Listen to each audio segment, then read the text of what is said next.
ஷிவானி நாராயணன் ஒரு டைம்ல இன்ஸ்டால டெய்லி போஸ்ட் பண்ணிட்டு இருந்தாங்க. அதுக்கப்புறம் ஒரு சீரியல்ல நடிச்சாங்க.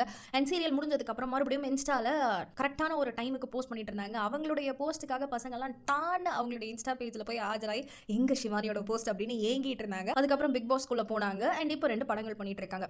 சரி, இப்போ அந்த ஷிவானி நாராயணன் இல்லையான்னு கேட்டா அவங்க இருக்காங்க. ஆனா முன்னாடி இருந்த ஒரு அந்த ட்ரெண்ட் ஃபேக்டர் இருக்கு இல்லையா, அது இப்போ அவங்களுக்கு கிடையாது. இதுவே நீங்க ஒரு டேலண்ட்டை மட்டுமே பேஸ் பண்ணி ஸ்ட்ராங்கான பேஸ்மெண்ட்டை பில்ட் பண்ண ஆரம்பிச்சீங்கன்னு வச்சுக்கோங்களேன். இதுக்குமே எக்ஸாம்பிள் சொல்லணும் அப்படின்னா அமலா சாஜியை சொல்லலாம். இப்போ எதுக்காக அமலா சாஜியை சொல்றோம் அப்படின்னா, அவங்களுக்கு எவ்வளவு ஃபாலோவர்ஸ் இருக்காங்களோ அதே அளவுக்கு ஹேட்டர்ஸும் இருக்காங்க. அவங்கள பயங்கரமா ட்ரோலும் பண்ணுவாங்க. பட் இவ்வளவு ஹேட்டர்ஸ் இருந்தாங்கன்னா ஆப்வியஸாவே அவங்களுடைய ஃபாலோவர்ஸ் கவுண்ட் அப்படிங்கிறது கம்மியாகும். ஆனா கம்மியாகாம இருக்கிறதுக்கான காரணம் என்னன்னு பாத்தீங்கன்னா, அவங்க எக்ஸ்போஸ் பண்ணாம அவங்க டேலண்ட்டை மட்டுமே காமிச்சிட்டு இருக்காங்க. அவங்க உடம்பை எக்ஸ்போஸ் பண்ணாம.